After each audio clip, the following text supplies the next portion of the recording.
gives me an immense pleasure to welcome Mr. Jean-Philippe Cunit. Ladies and gentlemen, Mr. Jean-Philippe is the founder of Wake Up, created in 2004, an Internet of Things design consultancy firm that helps European companies to develop new IoT products and services for their clients. As a product and service innovation company, Wake Up helps both startups and large corporations to move fast and from the ideation stage until the products reach their shelves. Ladies and gentlemen, Mr. JP is right here in India, only for each one of you. So can we all welcome Mr. JP to India? Mr. JP, welcome to India and namaskara. Namaskara. Dinani mayote electronic rocks. Ali matadanalu bahala santosha actide.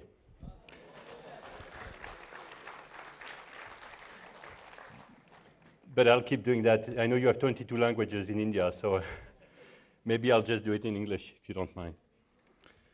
So yeah, I worked for Wake Up, set up this company 10 years ago. It's a product design company. And I'm very excited that we've been doing Internet of Things products in Europe and in France for more than 10 years now. I welcome Nabastag. This is a rabbit, a smart rabbit that was designed in France and manufactured and sold in France about 10 years ago. That was one of the first smart objects and connected objects we had in France. So there's already 10 years experience in IoT products in France. So I want to share with you, I've been asked by the organizers to share with you a little bit about what the trends are, what's going on in Europe. Recently at the CES Las Vegas 2004, there were a lot of companies, 4 different French companies that were awarded special awards for IoT product development, such as Netatmo with this thermostat, WeThings with a sleeping analysis product called Aura, and a toothbrush, Colibri, and some others. So if we look at the installed base of Internet of Things products in the world, you can see that you have a lot of products installed in Europe and installed in the US, but the rest of the world is kind of coming to IoT right now. So we have a lot to share in terms of what's been done in Europe so far. For the past 20 plus years, I've been traveling to China, manufacturing a lot of different products, not only electronics, but a lot of different products. So it's been the 1980 to 2020 maybe are the made in China years. I've listened to Modi when I came to India, and I hope that 2020 onwards will really be the made in India years. Thank you. But it really depends on you to make it. I mean, the new generation has the potential to bring India to the world and the world to India. So you have to do this work. I've been very impressed last week as well by the Mars Orbiter mission, so congratulations again.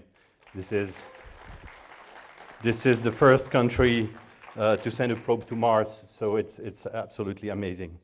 So anyway, let's travel to Europe if you want a little bit, so that I can share some experience about what's been done so far in Europe. I'm a French guy, so I'm arrogant like everybody, so I wear silly hats.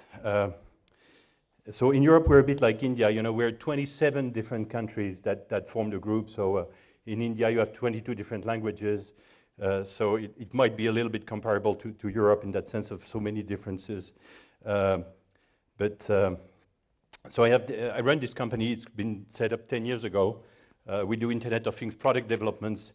We do product design for global markets. We have European product designers. If you need help to design some IoT products, we can help so that they become successful products globally. And we help with the go-to-market strategy in Europe very much. So, and we come to India to be able here to do outsourcing of all the electronic engineering, hardware, software, apps, prototypes, data analytics, just everything we can. We trust that India is the best place to do that. So that would mean that the ideal, to our point of view, the ideal development of IoT products is product development and marketing, industrial product design and distribution in Europe and in the US, hardware, electronic software, data analytics, machine learning, everything, basically everything clever to be done in India. And hopefully in a few years being able to manufacture in India as well. I've seen the Modi's 25 top priorities for India. It's amazing, and it's very exciting. So I hope it will be very successful. As you will see later, we also have every government in the world is trying to promote made in Europe, made in France, made in USA, made in China, made in India. But so we'll see. We also have in France the government that's very much willing to push these new technologies forward. In France, we have well, it's not 25, it's 34, just because we spread them a little bit more. But a lot of them are related. So we have 34 different priorities, industries that the government wants to focus on and help very much financially.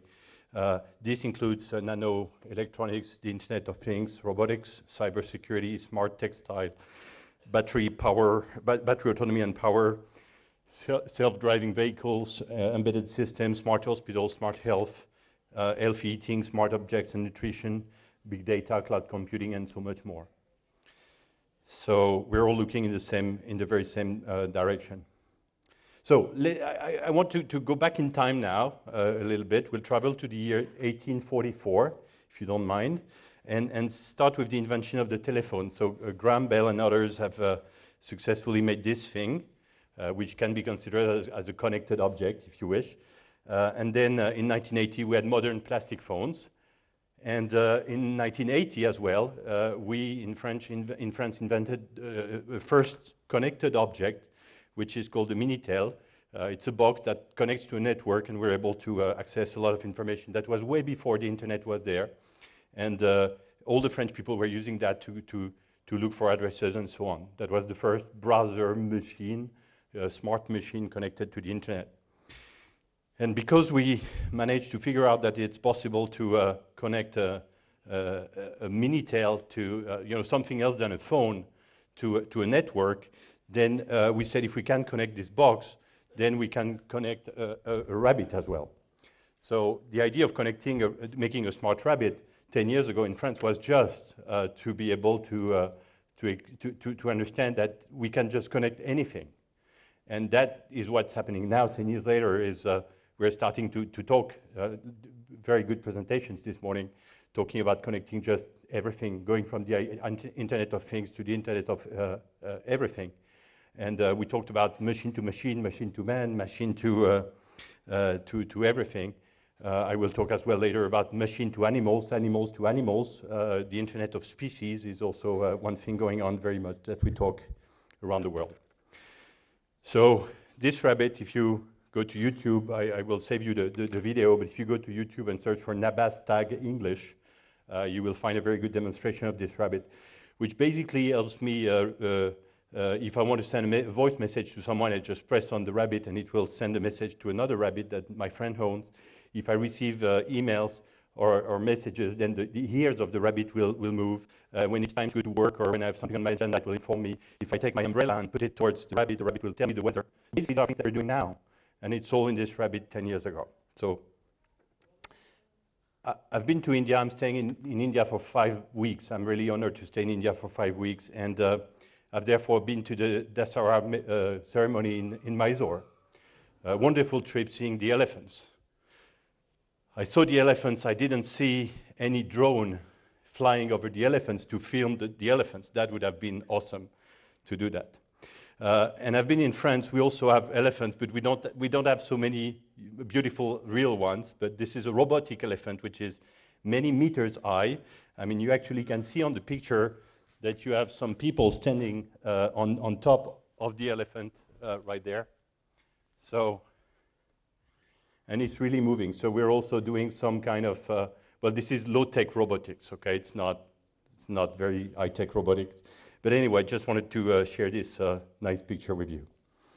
I'm in front of the elephant, but I'm not the one who's guiding the elephant. Yeah, I'm not saying, come on, Dumbo, follow me. It's just I'm pretending as usual. And I also couldn't resist to add a small drone. Couldn't resist to use Photoshop to add a small drone on it.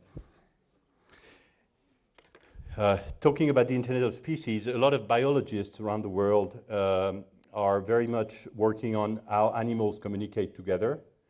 And we already know that working with dolphins, it's possible to send them some light signals or some sound waves that they understand. And when they hear these sounds or these signals, they will just jump or do something. You can train them to react to some signals. So it's basically the human has been trying to communicate with dolphins for a long time. There's a researcher in the US, Diana Reese, who worked with the musician Peter Gabriel and with Vint Cerf. Vint Cerf is the one who created the World Wide Web. And they worked on a water keyboard that the dolphins can push the keys of this keyboard underwater, and it will emit some sounds. And the other dolphins can understand these sounds. So basically, they've given a computer to dolphins to talk with other dolphins. So it's kind of, it's really the internet of just everything you can imagine if it even goes underwater. So we would love to be able to have systems that allow gorillas to speak with a dolphin, to speak with a giraffe, to speak with a human, to speak with a plastic rabbit from 10 years ago. In France, we also developed a lot of robotics. This is a small robot which is mainly used for science research and education.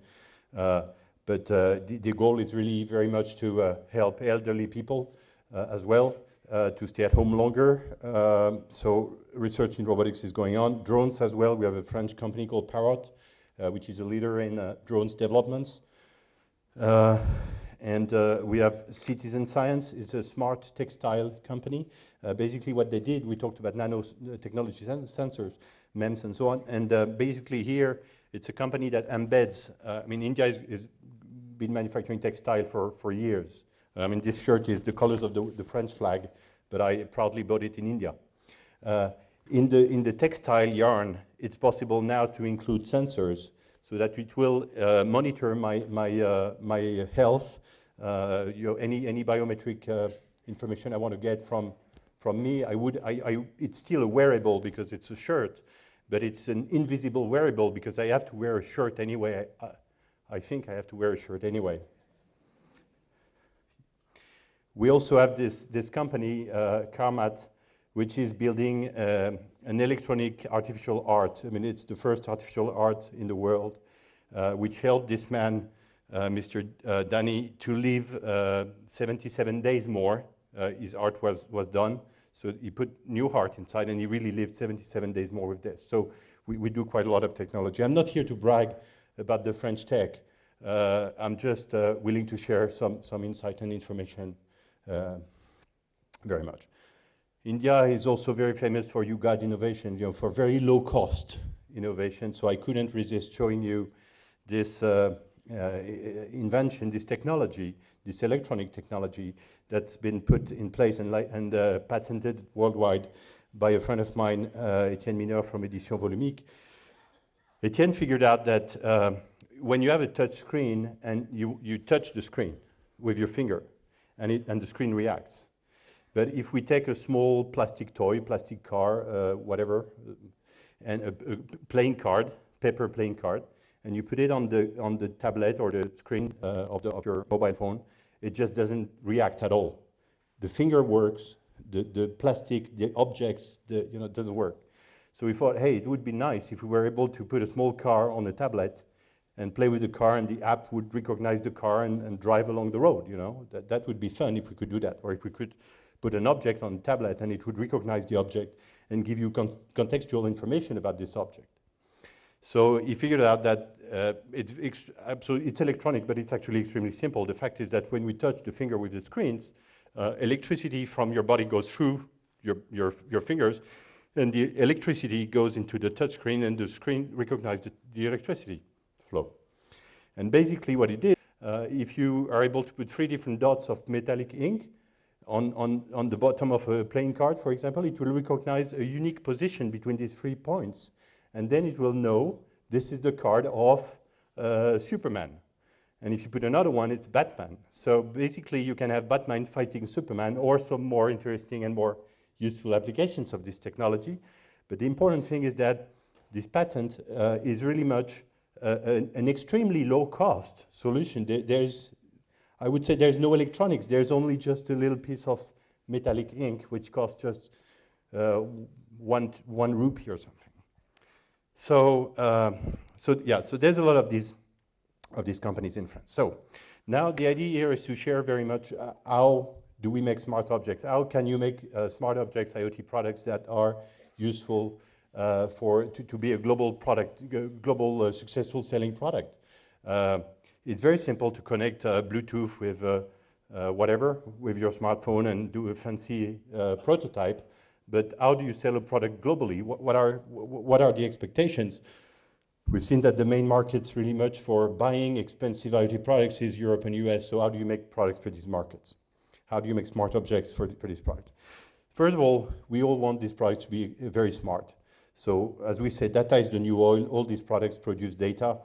We need to figure out, we have products with sensors, we collect data. We need to figure out how to give a service back to the user using the data we collect with these products.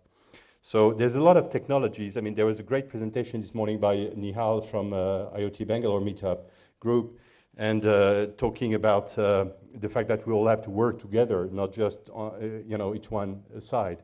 Very much, electronic engineers have to talk with software people, have to talk with data scientists and so on, because if you want to make your IoT product smart, you need to have data scientists, you need to have a lot of clever algorithms that will make your product smart, not just a dumb rabbit that knows that I'm home and whatever, some silly stuff. So you want to make very good algorithm. You need to work with data scientists.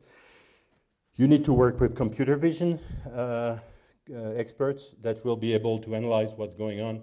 Basically, to make a product smart, you need this product to understand what the human's intentions are. What do I want to do? So the objects need to observe us by our behavior and figure out who we are, what we do, how we live, and adapt to that. So computer vision is another technology that electronic engineers should talk with to build better and smarter products.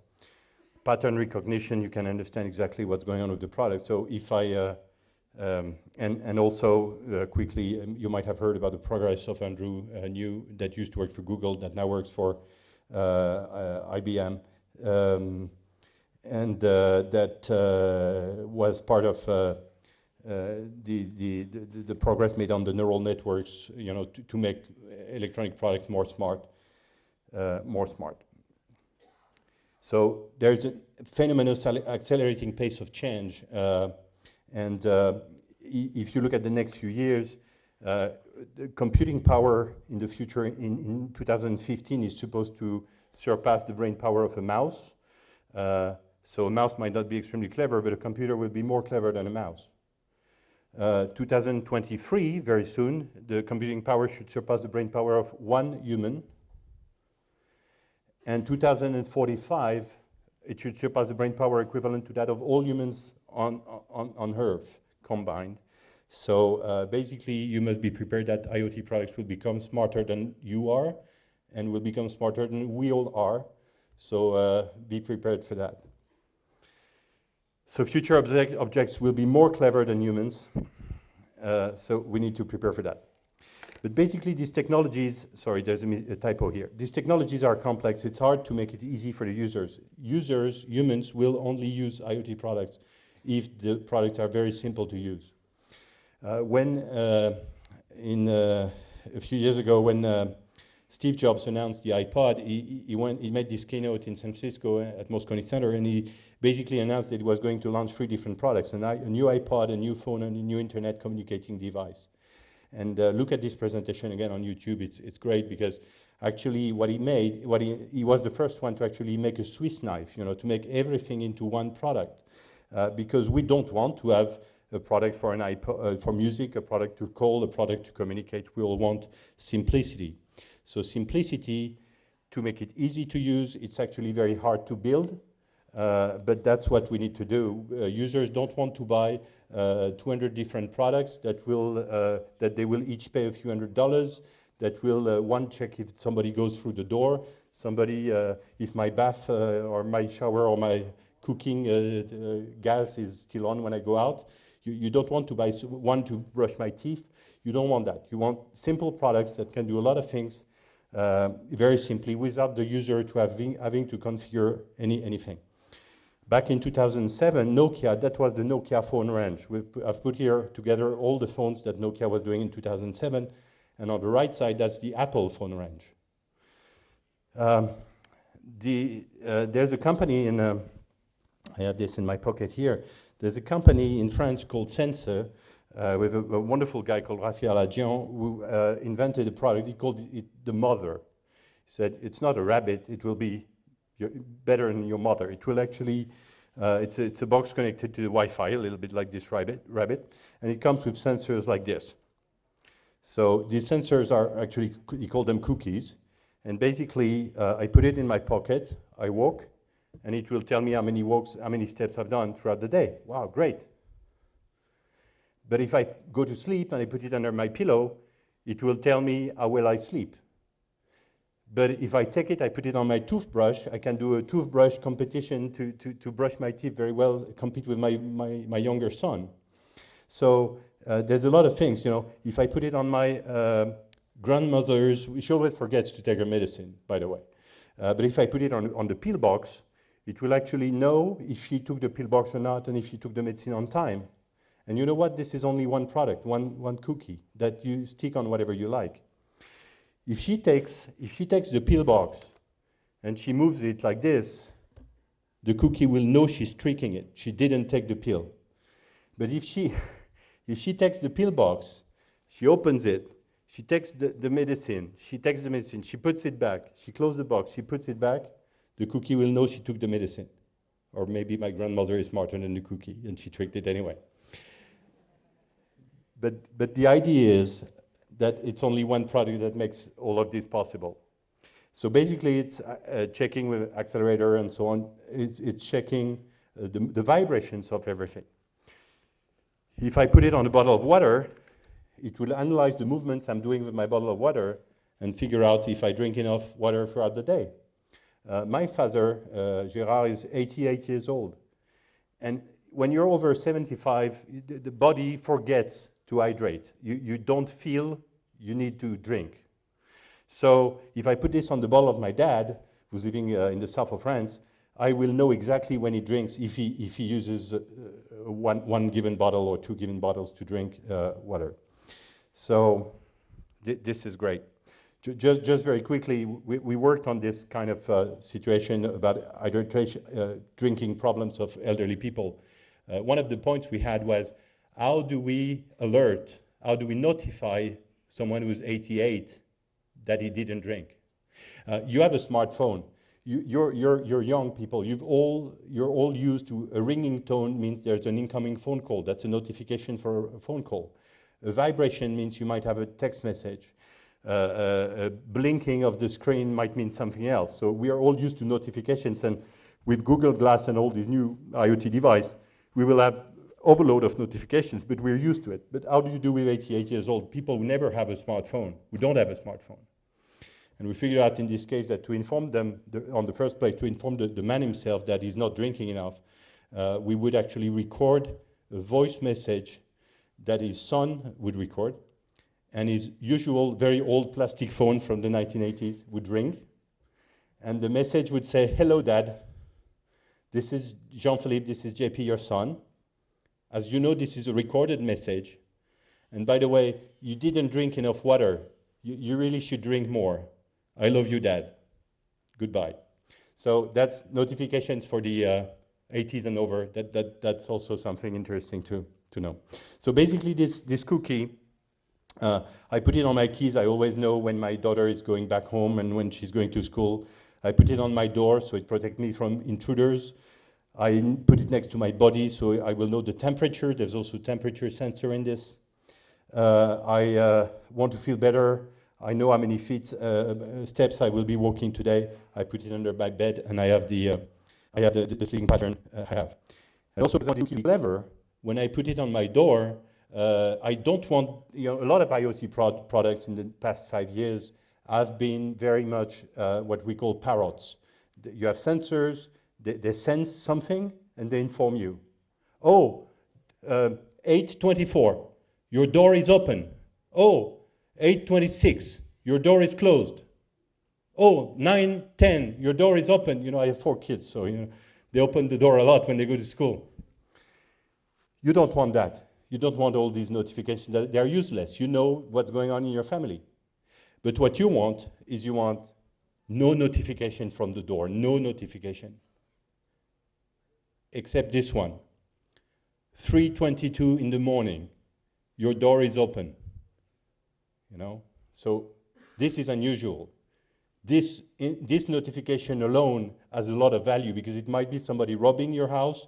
It might be that your daughter is coming back from the disco. It might be that your older boy is going out with a stewardess who flies during the night and comes back home very late. So you want to know that. But on the other side, you also need to protect privacy. That's another issue, that you want notifications, but you want to protect privacy. So there was a big story in the US recently that a daughter comes home, and the father arrives and says to his daughter, "Hey, Becky, come on, we have to talk." Becky is 16 years old, by the way. "Becky, we have to talk." "Yeah, Dad, what is it about? What do you want, "Well, Becky, are you expecting a baby?" And the daughter was like, What, Dad? What do you mean? What? And basically what happened is that Becky went to Walmart stores. And at Walmart stores, she bought a pregnancy test. And because she bought pregnancy test, that was on the bill of Walmart. And Walmart is selling the data to Pampers, who makes the baby diapers and stuff, Pampers or somebody else. I don't know if it was Pampers. And Pampers sent an advertising with the name of Becky at the dad's house with coupons to have a reduction for diapers, right? Yeah, well, I can see you're not Becky, So the point is that we're all saying, wow, this is incredible. We will collect so much data about everything. It will be so useful. All right, but what about these problems of privacy of the data, I mean, the same thing actually, we always complain. You've seen all these photos of celebrations, the Pope in Rome or whatever. And in the past, you had all the people looking at an event. And now you have all the people looking at an event through their phones, yeah? Well, I've seen very old photos in the train. In the train, it's the same. In the train, we all have a smartphone and we look at the smartphone. Nobody's talking to each other. But I've seen very old photos from 20 years ago. Not that old. I'm 45. But 20 years ago. And that was photos of the train. And nobody was talking to each other because they all had a printed newspaper. So whether you go with a printed newspaper or digital is the same. But anyway, we need to be careful with privacy. So Marissa Myers, who's now working for Yahoo and sacked about 2,000 engineers in India 2 days ago, she said when she used to work for Google, she said Google is also like an iPhone. It's a very powerful algorithm, very powerful technology, but it needs to be hidden and very simple. This is the Google homepage. I mean, it's extremely simple, but there's a lot of technology behind that. At the same time, when in 1998, when Google was issuing Google Beta, the first homepage, it was already that simple, whereas Yahoo was a very complex page. So basically, who's the winner between Yahoo and Google? It's the one that made it very simple for the user. The more simple you make it for the user, the better it is. So we need to learn from the past and try to make IoT products extremely easy to use. Easy to install as well. That's Oculus Rift. It's an amazing product, but it's very easy to install. I was just playing the fool with the plugs. I know how to plug this stuff, but some people complain that the products are too difficult to install.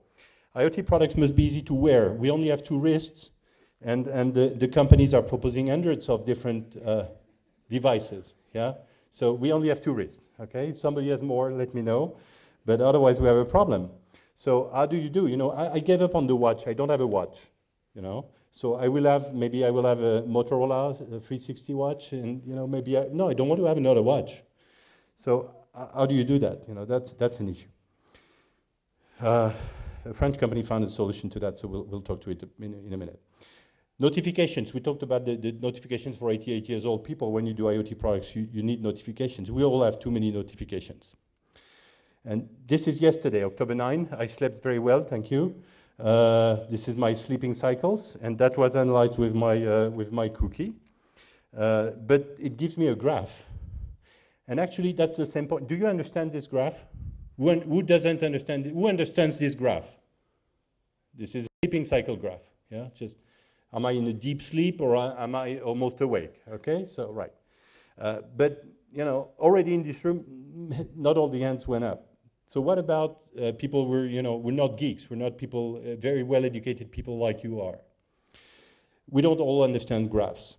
So we don't want to have panels of graphs. We do want the data, sure. Some people like to go into the detail of the data in IoT products, but and because we do very clever engineering of electronics, we want to have very detailed data. But actually, do people want to look at such detailed data? So my girlfriend, Mary, loves to walk. And this morning, I didn't walk a lot. I walked 2,522 steps since this morning. I should actually run about 10,000 a day. Yesterday, my girlfriend walked 22,000 steps in Bangalore. So you imagine that she's very brave. And yeah, she didn't take a taxi, a rickshaw, or whatever, or a bus, or a train. Yeah, she walked in the street through the holes and everything. And she came home. I love you, Mary. So, yeah, as you see, we could visit a little bit. So some people want the detail of these graphs, some people don't. So, some people just don't understand, what is this, I don't understand. Oh, I don't want to see all these graphs, give it. So basically, some people are thinking about making it more simple.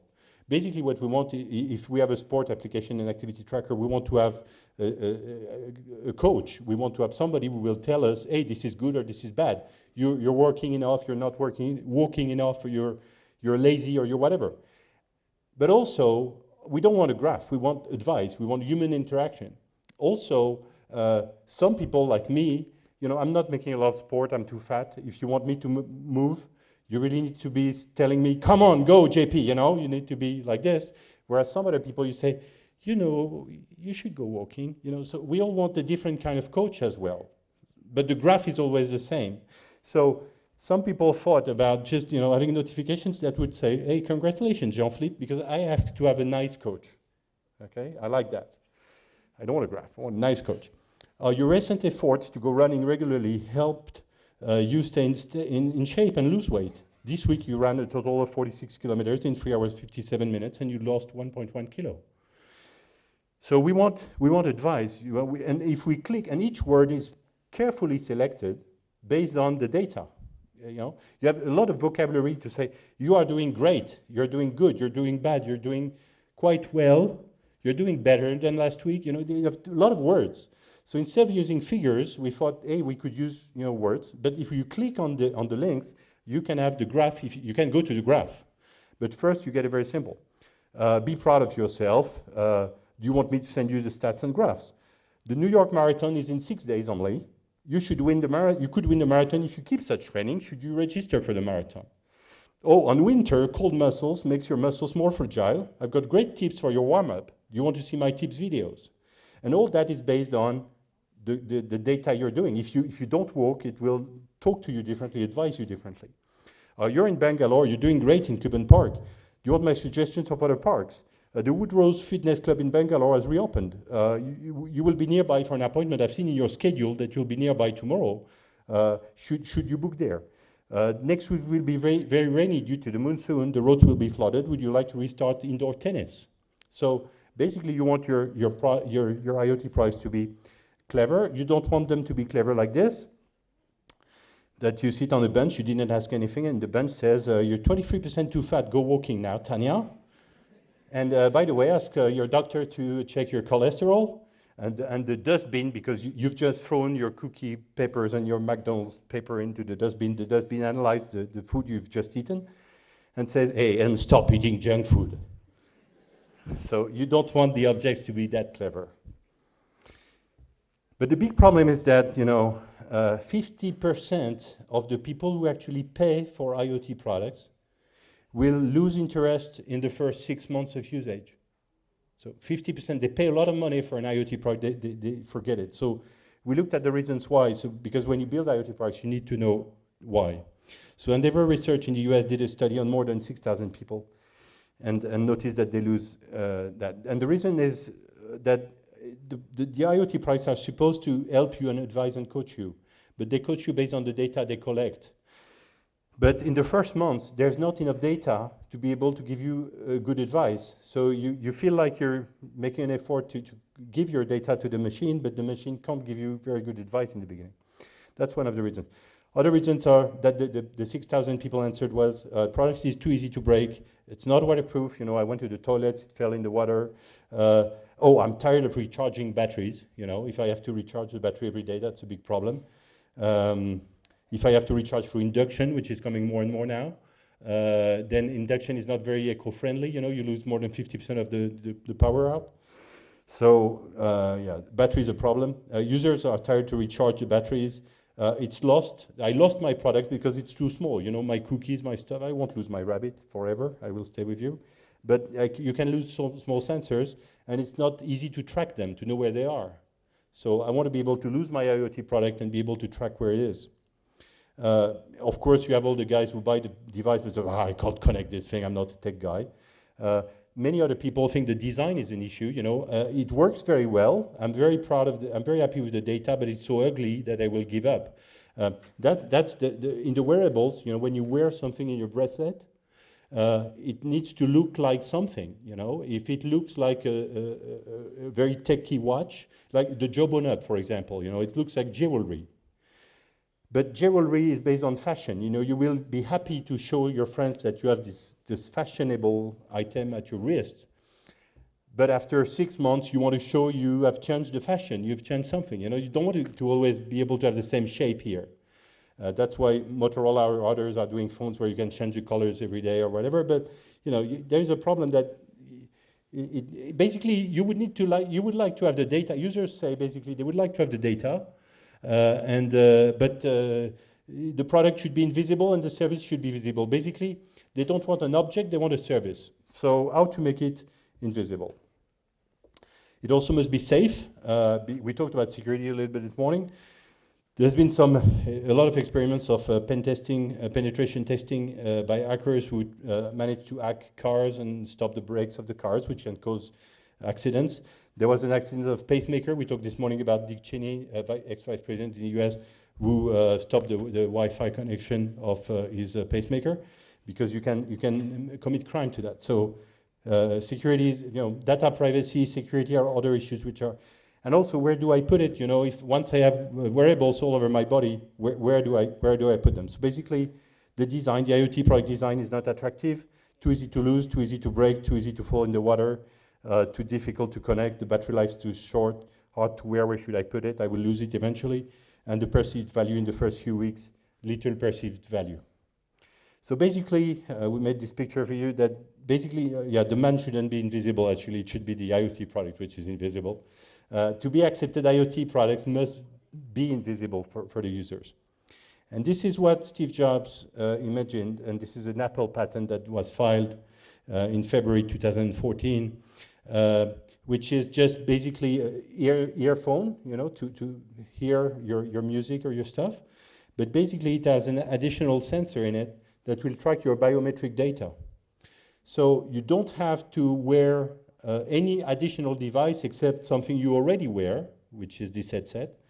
And this is just a patent. They didn't do any product yet, but we're looking at the patents that come out all the time, continuously. And we've seen that. So, you know, this makes the biometric sensors just invisible. You don't need any other additional product to collect that.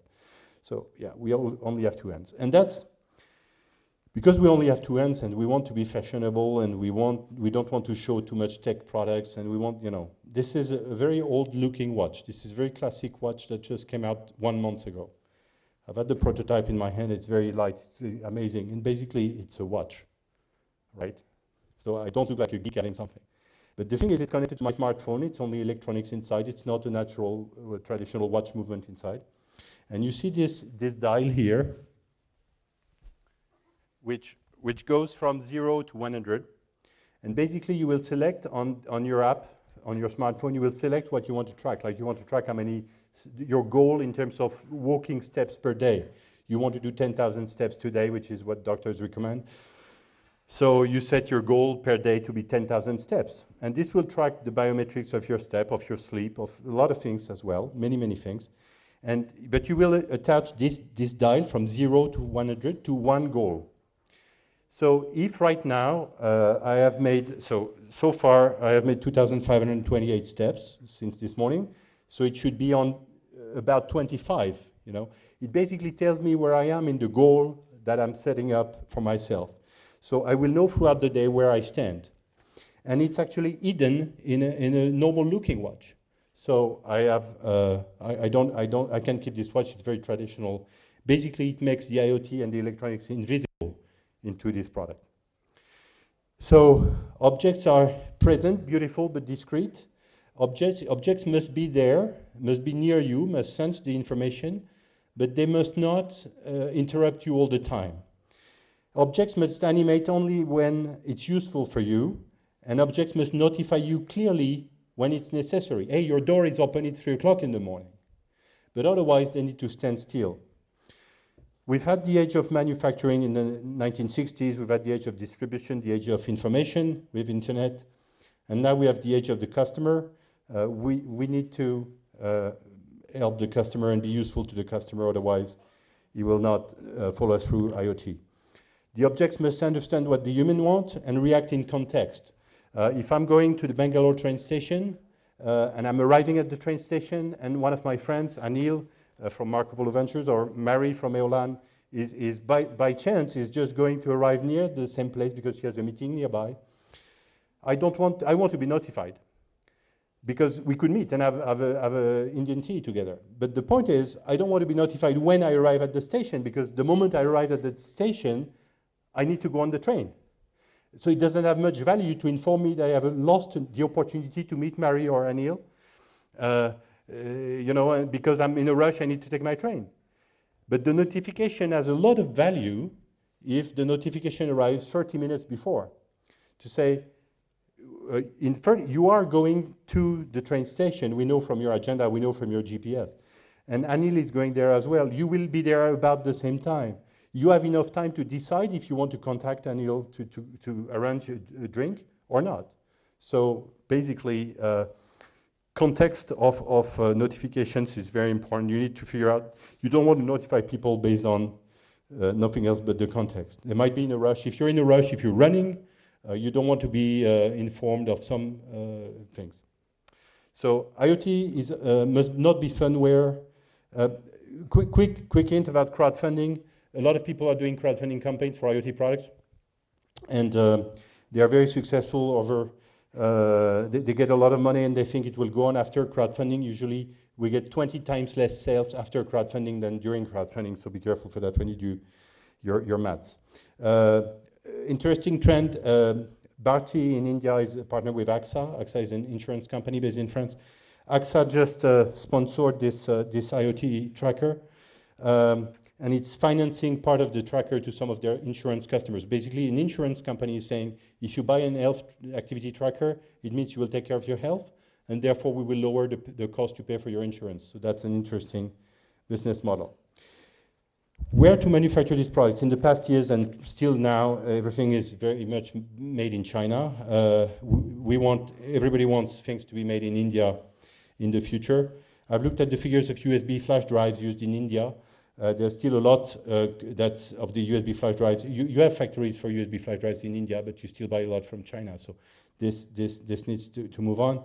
But the demand for electronic hardware is projected to increase to 400 million by 2020. So it's very much the reason why I'm here. So let's make in India. Mary from Eolan.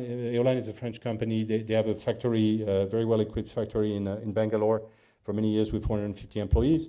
So they can make your products in India. I'm not promoting Eolan, but one of the interesting things with Eolan is because they have so many implementations throughout the world, is that if you start making a first IoT product with a small manufacturing quantity in India, when you want to sell globally, it's very easy that Eolan will transfer this to Eolan factory in France, in Germany, or in the US. That's very simple. This is a photo of the Eolan French factory, for example, making tablets.